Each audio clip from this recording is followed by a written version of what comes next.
Bel terakhir berbunyi menandakan berakhirnya hari pertama kelas baru di sekolah menengah. Seorang gadis keluar dari gedung, ranselnya tersampir di bahunya, tubuhnya membungkuk di bawah berat yang tidak biasa. Ini hari yang panjang dan melelahkan. Keluarganya baru saja pindah ke kota kecil Oklahoma ini dari kota besar, dan tentu saja dia menghabiskan setiap menit sejak saat itu untuk mencoba menyesuaikan diri dengan lingkungan barunya. Tidak pernah mudah menjadi anak baru di kota. Saat ini yang ingin dia lakukan hanyalah pulang dan bersantai. Dia tidak ingin memikirkan sekolah dan kecemasan terkaitnya sepanjang malam. Saat dia berjalan menuruni tangga, dia melihat bus sekolah diparkir di tepi jalan. Syukurlah, pikirnya, aku tidak sabar untuk keluar dari sini. Hari ini tidak bisa segera berakhir. Tapi untuk beberapa alasan, sesuatu tentang bus ini membuatnya gelisah. Apa yang tampak aneh? Tidak ada yang salah dengan bus, tapi ketika dia melihat lebih dekat, dia menyadari bahwa itu pasti terlihat sedikit aneh. Bagian-bagian yang berbeda dari bus tidak terkait. Beberapa bagian baru jelas baru keluar dari pabrik, sementara yang lain rusak dan terkikis karena pemakaian lama. Beberapa suku cadang bahkan tampak berasal dari merek dan model bus yang berbeda. Kurasa itu aneh, pikirnya. Lagi pula sekolah lamanya selalu memiliki anggaran yang sangat sedikit. Kamu kadang-kadang bisa melihat jalan melalui lubang di lantai. Yang baru mungkin punya masalah yang sama. Bukankah masalah-masalah itu ada di seluruh negeri? Sekolah mungkin hanya harus membeli bus tua bobrok yang dirakit dari bagian-bagian acak untuk memenuhi kebutuhan. Dan selain itu, pikirnya saat melihat teman-teman sekelasnya menumpuk di bus aneh tanpa berpikir dua kali, tidak ada anak lain yang berpikir bahwa ada sesuatu yang aneh terjadi. Ini semua pasti hanya ada di kepalaku, pikirnya. Aku mungkin hanya menjadi aneh karena aku sangat lelah. Aku tidak bisa membiarkan diriku menjadi gadis baru dan gadis aneh. Gadis itu terkejut ketika dia mendengar suara di belakangnya. Hai, dia berbalik dan melihat seorang anak laki-laki yang dia kenal. Dia duduk di belakangnya di kelas. Mereka belum pernah berbicara sebelumnya, tapi dia tampaknya cukup ramah. Kamu anak baru di sekolah kan? Dia berkata. Ya, keluargaku baru saja pindah ke kota. Dia mencoba untuk berbicara dengannya, tapi dia tidak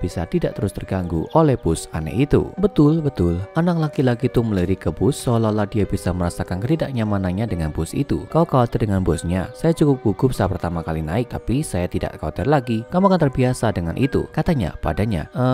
Baiklah, katanya. Gadis itu merasakan pipinya memerah karena malu. Dia tidak ingin teman sekelasnya berpikir bahwa dia takut naik bus. Bagaimana jika dia memberitahu anak-anak lain bahwa dia takut naik bus? Mereka semua akan berpikir bahwa dia adalah bayi yang konyol. Saya tidak takut dengan bus, itu hanya bus kan? Anak laki-laki itu menyeringai seolah dia tahu sesuatu yang tidak dia ketahui. Gadis itu tidak mau mengakui ketakutannya dan dengan langkah penantang dia menaiki tangga dan memasuki bus. Begitu dia bergabung, kegelisahannya tidak hilang. Hal pertama yang dia perhatikan adalah tidak ada seorang pun di kursi pengemudi. Itu aneh. Apakah pengemudi baru saja pergi ke kamar mandi atau semacamnya? Tampaknya sangat tidak bertanggung jawab untuk meninggalkan bus tanpa pengawasan. Ada barisan di belakangnya, jadi dia tidak punya waktu untuk memikirkan hal ini. Dia duduk dan menatap keluar jendela, menyimpannya sendiri. Anak laki-laki dari kelasnya mengikuti dan duduk di sebelahnya. Awalnya agak liar, tapi percayalah, kamu akan terbiasa dengan cepat. Bahkan beberapa dari kita berpikir itu agak menyenangkan sekarang. Gadis itu mengerjap bingung. Siapa orang aneh ini yang suka naik bus seperti itu? Dia hampir ingin membentaknya untuk memberitahunya bahwa tentu saja dia tidak takut naik bus. Dia naik bus ratusan kali di sekolah lamanya. Tapi pada saat yang sama pasti ada sesuatu yang aneh terjadi di sini. Dan meskipun dia berusaha untuk bersikap tenang, dia jelas tidak dapat menyembunyikan perasaannya. Anak laki-laki ini dapat dengan mudah merasakan bahwa dia tidak nyaman. Tiba-tiba bus melaju kencang dan menjauh dari trotoar. Tapi tunggu, bagaimana ini bisa terjadi? Dia tidak pernah melihat pengemudi kembali ke kemudi. Bus tidak bisa mengemudi sendiri kan? Dia berdiri di kursinya dan menjulurkan lehernya untuk melihat. Matanya melotot dari kepalanya karena ketakutan dan keterkejutan saat dia menyadari bahwa pada kenyataannya tidak ada orang yang mengemudikan bus sama sekali. Kursi pengemudi kosong dan roda berputar dengan sendirinya saat bus menuruni jalan. Siapa yang mengemudikan bus? Dia berteriak, tapi anak-anak lain bahkan hampir tidak bereaksi terhadap teriakannya. Sebagian besar dari mereka mengobrol di antara mereka sendiri dan hanya satu atau dua yang melihatnya sebentar sebelum mengangkat bahu dan kembali ke percakapan pribadi mereka sendiri. Paduan suara kecekikikan di belakangnya mengingatkannya pada fakta bahwa dia benar-benar mempermalukan dirinya sendiri. Apa masalahnya? Kamu takut? Teriak seorang anak laki-laki yang lebih tua dari belakang bus, tertawa terbahak-bahak. Tentu saja, tidak ada yang mengemudi. Apa kamu tidak tahu apa-apa? Biarkan dia sendiri, karena anak laki-laki yang duduk di sebelahnya. Ini pertama kali untuknya. Dia belum pernah naik bus sebelumnya. Dia terlalu panik untuk mengoreksinya bahwa iya, dia pernah naik bus sebelumnya, tapi bukan bus seperti ini. Apa yang sedang terjadi? Kita semua akan mati. Dia menangis menjengkeram kursi di depannya dengan ketakutan. Terlepas dari ketakutannya, dia tidak bisa tidak memperhatikan bahwa bus itu tidak melaju dengan cepat tak terhingga. Bus mematuhi semua undang-undang lalu lintas, berhenti di rambu, berhenti dan memberi tanda sebelum belokan. Hampir seolah-olah bus itu sendiri hidup dan sadar akan apa yang dilakukannya. Begitulah adanya, kata anak laki-laki di sebelahnya dengan suara datar seolah-olah dia sudah mengantisipasi pertanyaannya. Rupanya ini adalah hari biasa bagi anak-anak di kota Oklahoma ini.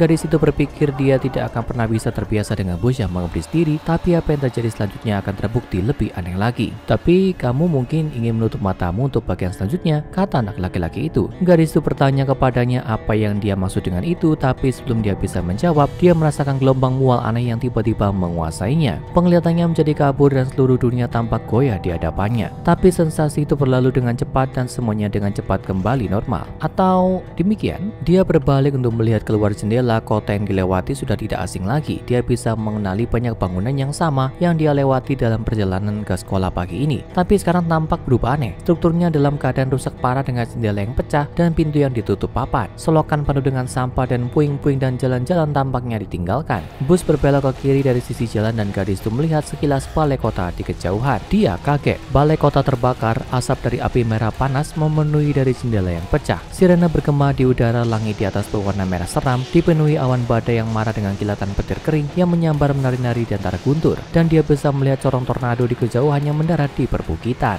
Bus berhenti sebentar di depan perpustakaan dengan patuh memantui lampu lalu lintas yang berkedip-kedip. Jendela perpustakaan gelap tapi samar-samar dia bisa melihat wujud-wujud bergerak di dalam. Percikan listrik memancar dari lampu jalan yang tidak berfungsi dan kabel listrik yang jatuh beramburan seperti ular yang marah di jalan. Sepertinya bencana alam yang mengerikan telah melanda kota, tapi apa itu? Tentunya dia akan mendengar peringatan saat dia habis sekolah. Mereka tidak akan menunjukkan seperti biasa di kelas sementara dunia luar terbakar. Dia menoleh ke anak laki-laki di sebelahnya, pertanyaan menakutkan di bibirnya yang gemetar. Dia sepertinya tahu apa yang sedang terjadi. Jika tidak, bagaimana dia bisa begitu tenang sementara segala sesuatu di luar bus berantakan atau terbakar? Apa yang terjadi di kota? Apakah ada gempa bumi? Tidak, kita akan merasakannya. Apakah ada badai? Setiap skenario bencana yang mungkin terjadi di kepalanya saat dia mati-matian mencoba memikirkan penjelasan. Tapi apa yang terjadi selanjutnya mengungkapkan padanya bahwa tidak ada penjelasan alami untuk pemandangan aneh yang menyerang matanya. Saat dia melihat melalui jendela, satu skuadron tentara bersenjata berbaris di jalan menuju perpustakaan yang gelap. Tiba-tiba pintu terbuka dan orang-orang berhamburan berteriak seolah-olah mereka sedang dikejar oleh kejahatan yang tak terkatakan.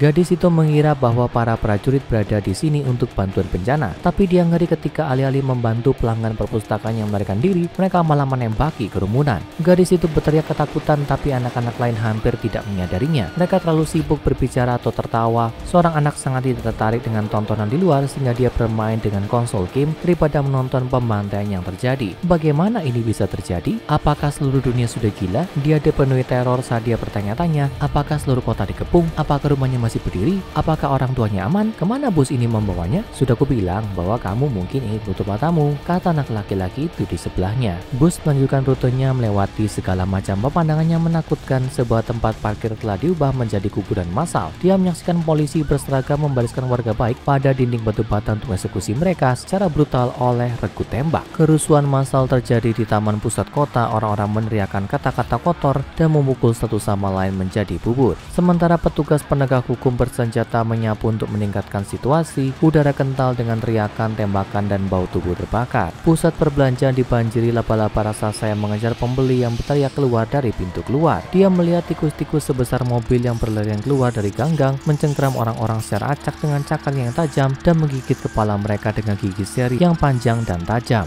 Di bukit yang jauh dia juga bisa melihat sosok makhluk asing yang tidak bisa dia identifikasi. Dinosaurus, alien, iblis. Dia tidak berasal dari keluarga yang sangat religius, tapi pemandangan yang dia lihat hari ini pasti membuatnya berpikir bahwa dia mungkin melihat sekilas ke dalam neraka itu sendiri. Gadis itu belum pernah melihat sesuatu yang begitu mengerikan sepanjang hidupnya. Yang mengejutkannya, beberapa anak lain bersorak saat bus melewati sekelompok mayat berjalan. Mereka dimutilasi dan setengah membusuk, tapi entah bagaimana masih bergerak, berjalan terseok-seok di trotoar dan mengerang. Bagaimana anak-anak lain bisa menikmati ini? Ya, seru anak-anak. Zombie yang berkuasa. Mungkin kita akan melihat mereka makan otak sekali, teriak anak laki-laki yang lebih tua di belakang bus dengan gembira. Tiba-tiba, apa yang sedang terjadi? Ulang gadis itu. Ini hanya naik bus biasa, kata anak laki-laki di sebelahnya. Jangan khawatir, saya merasakan hal yang sama ketika saya pertama kali mulai di sekolah ini. Tapi sebenarnya tidak terlalu buruk. Maksudku, itu agak keren bukan? Gadis itu membuka mulutnya untuk merespon, tapi tiba-tiba dia diliputi oleh perasaan mual yang sudah dikenalnya. Dunia bergetar sebentar di depannya dan tiba-tiba semuanya kembali normal. Langit cerah dan biru dan bangunan tidak lagi bobrok. Orang-orang sibuk di jalan-jalan melakukan bisnis mereka yang biasa. Tidak ada tanda-tanda kengeringan yang baru saja disaksikan. Tidak ada kebakaran, tidak ada tentara, tidak ada monster, dan tidak ada zombie. Anak laki-laki di sebelahnya berkomentar bahwa mereka pasti telah mencapai pemberhentian seseorang. Dari sekitar bus dia mendengar beberapa anak lain mengeluh frustasi. Mereka berharap bisa melihat pembantian zombie yang menarik, tapi sepertinya pertunjukan itu harus menunggu lain kali. Bus perlahan berhenti dan gadis itu menegang saat dia mendengar desisan rem. Pintu terbuka dan gadis itu menyadari bahwa bus telah berhenti di depan rumahnya. Dia lega melihat rumahnya berdiri dan dia bisa melihat ibunya berkebun di halaman depan aman dan sehat. Apakah itu semua mimpi? Ini tempatku, kata gadis itu berdiri sola linglung. Pertama kali selalu sedikit liar, kata anak laki-laki itu saat dia pergi. Jangan khawatir, besok akan lebih mudah. Gadis itu melangkah ke tepi jalan dan menjauh dari bis. Pintu tertutup di belakangnya dan bis itu menjauh melanjutkan perjalanannya. Apakah kamu menikmati hari pertamamu di sekolah hari ini? Tanya ibu gadis itu. Gadis itu hanya bisa menatap kaget saat bus pergi. Apa yang baru saja terjadi? Apakah bus kemudi mandiri baru saja membawanya dalam turun neraka sebelum membawanya ke depan pintunya sendiri? Atau apakah dia benar-benar hanya membayangkan seluruh pengalaman itu? Seperti yang mungkin sudah dikumpulkan oleh para veteran organisasi yang cerdik, gadis baru di sekolah ini tidak membayangkan apapun yang baru saja dilihatnya. Gadis itu baru saja bertemu pertama kali dengan SCP-3583. Pada penampakan, SCP-3583 menyerupai bus sekolah biasa meskipun terdiri dari bagian-bagian yang benar-benar acak semua, disatukan oleh kekuatan yang tidak diketahui. Bus itu mengemudi sendiri dan sebenarnya menolak setiap upaya manusia untuk duduk di kursi pengemudi. Pada titik tertentu, SCP-3583 menjadi terikat pada sekolah tertentu di kota Oklahoma yang dirahasiakan karena alasannya masih belum dipahami oleh organisasi SCP. Setiap hari sekolah pukul 15.45 sore itu muncul di luar sekolah tepat pada saat hari sekolah akan berakhir. Bus dapat menampung hingga 56 anak-anak dan hingga 8 orang dewasa. Jika dinilai tidak cukup banyak anak yang naik, SCP-3583 akan mulai membunyikan klaksonnya. Klakson memiliki efek hipnotis yang khas pada semua anak dalam jangkauan pendengaran. Mereka akan dipaksa untuk meninggalkan apapun yang mereka lakukan dan naik ke bus, yang berarti bahwa bus tersebut memiliki sifat bawaan yang berbahaya. Jika bus masih merasa belum mencapai kuota, maka bus akan memperbesar volume klaksonnya hingga cukup menarik minat anak-anak sehingga dapat memulai rutenya. Bergantung pada berapa banyak orang dewasa yang naik, SCP-3583 memiliki dua pola perilaku yang berbeda. Jika 4 orang dewasa atau kurang ikut naik, SCP-3583 memasuki pola perilaku 1. Dalam pola ini, SCP-3583 akan mengalami dematerialisasi dan memasuki realitas paralel yang disebut SCP-3583-A. SCP-3583-A secara dangkal menyerupai geografi normal kota Oklahoma yang sama dengan beberapa perubahan kecil tapi sangat penting. Lanskap kota yang khas diganti dengan alternatif neraka yang penuh dengan arsitektur yang runtuh, monster perampok, zombie yang berantakan, kebakaran dan bencana alam, dan kejadian kekerasan militer dan kerusuhan sipil. SCP-3583 akan melakukan perjalanan melalui dimensi neraka yang mengerikan ini di sepanjang rute bus normal dengan patuh mematuhi semua undang-undang lalu lintas dan berhenti sejenak untuk memasuki kembali realitas kita sendiri hanya untuk mengantarkan anak-anak ke rumah mereka. Menariknya, SCP-3583 hanya menawarkan layanan dari pintu ke pintu dan mengabaikan semua halte bus yang ada secara konvensional. Jika ada 5 orang dewasa atau lebih, SCP-3583 memasuki pola perilaku 2. Dalam pola ini, SCP-3583 akan melakukan perjalanan ke lokasi kejadian korban massal. Tampaknya tiba dalam beberapa hari atau minggu sebelum kejadian, di mana itu akan mengelilingi area tersebut selama kurang lebih 45 hingga 100 menit. Setelah itu akan masuk pola 1, mengantarkan setiap penumpang anak ke rumahnya sebelum kemudian mengantarkan penumpang dewasanya pulang juga. Lokasi korban massal yang diketahui dikunjungi termasuk Pompeii, Nanking, dan World Trade Center di New York. Penumpang di dalam SCP-3583 dapat mengambil foto atau video melalui jendela bus dan semua rekaman yang diambil dari dalam SCP-3583 sama persis dengan rekaman arsip yang diambil di lokasi korban massal pada waktu yang seharusnya dikunjungi oleh SCP-3583. Namun SCP-3583 sendiri tidak pernah dilaporkan oleh saksi di lokasi manapun atau terlihat dalam rekaman arsip lokasi manapun. Untungnya SCP-3583 telah terbukti menjadi anugerah bagi distrik sekolah yang kesulitan ini. Kepala sekolah mencatat bahwa SCP-3583 memiliki catatan keselamatan yang lebih baik daripada pengemudi manusia manapun. Selain itu, tidak pernah absen dan tidak pernah terlambat untuk penjemputan atau pengantaran. Setiap siswa yang telah naik di SCP-3583 telah tiba dengan selamat, hanya sedikit terguncang di tujuan asal mereka. Dan yang terbaik dari semuanya, SCP-3583 menghemat banyak uang sekolah untuk gaji pengemudi dan perawatan kendaraan. Uang yang digunakan sekolah untuk menyewa guru musik baru. Konsensus umum dari komunitas lokal adalah selama SCP-3583 mau bekerja sebagai bus sekolah dan terus melakukan pekerjaan dengan baik, lalu siapa mereka untuk bisa protes? Meskipun mungkin masih perlu beberapa pengendara SCP-3583 yang lebih sensitif untuk menutup mata dan menutup telinga mereka sampai mereka pulang dengan selamat. Organisasi SCP pertama kali mengetahui SCP-3583 ketika siswa mulai memposting rekaman ponsel dari perjalanan mereka secara online. Meskipun organisasi telah berhasil menghapus informasi tentang SCP-3583 dari internet, organisasi kurang berhasil dalam mencari tahu apa yang harus dilakukan dengan apa yang disebut bus sekolah dari neraka. Agen lapangan organisasi sejauh ini tidak dapat menjelaskan motif atau operasi SCP-3583. Upaya konvensional untuk menahan SCP-3583 seperti menyita bos atau menariknya ke tempat barang rongsokan adalah sia-sia. SCP-3583 akan segera mengalami dematerialisasi, hancur berkeping-keping menjadi puing-puing bagian bos yang berbeda saat kekuatan yang mengikatnya tampaknya meninggalkan tempat itu. Namun SCP-3583 akan selalu kembali pada hari sekolah berikutnya, siap dan bersedia untuk memulai shift sorenya. Agen telah mempertimbangkan untuk menutup sekolah yang terkena dampak, tapi khawatir itu hanya akan memindahkan masalah karena SCP-3583 hanya akan menempelkan dirinya ke sekolah lain. Organisasi SCP saat ini sedang memantau situasi dan memiliki beberapa agen yang ditempatkan di distrik sekolah yang menyamar sebagai staf tetap. Karena kesulitan yang sangat besar dalam penahanan, SCP-3583 telah diberikan tingkat objek cater. Mempertimbangkan jumlah anomali SCP yang melibatkan pengerusakan tubuh yang mengerikan yang dilakukan pada korbannya, jujur saja ini adalah angin segar untuk berurusan dengan yang tampaknya baik hati ini. Selain gangguan stres pasca trauma, tentu saja. Dan sementara bos neraka mungkin yang paling sering digunakan organisasi untuk merujuk pada anomali khusus ini, saya tetap menggunakan nama dari saya sendiri, bus sekolah tragis. Sekarang cek dan tonton entry lain dari file Dr. Bob seperti perutihan ulang, bus pemakan manusia SCP-2086 untuk bagian lain dari transportasi umum dengan rahasia yang menakutkan, dan pastikan kamu subscribe dan aktifkan notifikasi sehingga kamu tidak akan melewatkan satu anomali pun saat kami menggali jauh ke dalam arsip rahasia organisasi SCP.